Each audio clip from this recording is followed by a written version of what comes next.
আমি এখন রয়েছি ফেনী শহরের তুলাবাড়িয়া নামক একটি এলাকাতে। বন্যার পানির তোড়ে পুরো এলাকা তলিয়ে গেছে, ফলে এইসব এলাকায় যারা বসবাস করেন তারা নিরাপদ আশ্রয়ে যাবার চেষ্টা করছেন।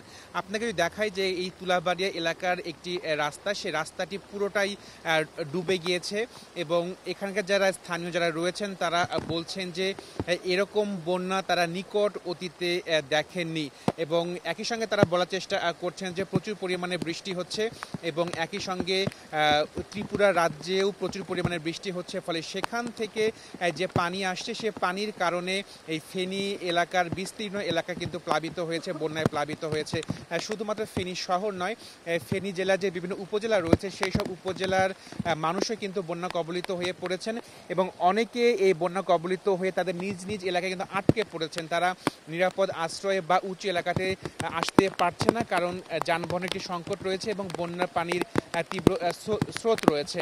তবে সেনাবাহিনী চেষ্টা করছে যারা বন্যা কবলিত হয়ে আছেন তাদেরকে নিরাপদ আশ্রয় নিয়ে যাবার জন্য এবং একই সঙ্গে যারা স্থানীয় রয়েছেন তারা সরকারের কাছে সহায়তা চেয়েছেন যাতে অতি দ্রুত তাদেরকে নিরাপদ আশ্রয় নিয়ে যাওয়া হয় যারা বন্যা কবলিত হয়ে পড়েছেন। আরেকটি বিষয়, অনেকেই অভিযোগ করছেন যে এখন পর্যন্ত তাদের কাছে কোনো ত্রাণ সহায়তা এসে পৌঁছায়নি।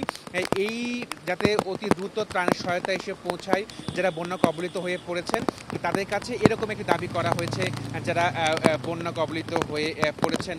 তো শুধুমাত্র এই ফেনী নয়, ফেনীর পার্শ্ববর্তী জেলা কুমিল্লা, চট্টগ্রাম সহ বেশ কিছু জেলাতেও কিন্তু বন্যা কবলিত হয়ে পড়েছে। আরেকটি বিষয় যে এই বন্যার কারণে ফেনী শহরের বিদ্যুৎ বিচ্ছিন্ন অবস্থাতে রয়েছে, একই সঙ্গে মোবাইল নেটওয়ার্কে কিন্তু বিচ্ছিন্ন অবস্থাতে রয়েছে। বলা যায় যে ফেনী জেলার মানুষ একটি মানবেতর অবস্থাতে এখন অবস্থান করছেন।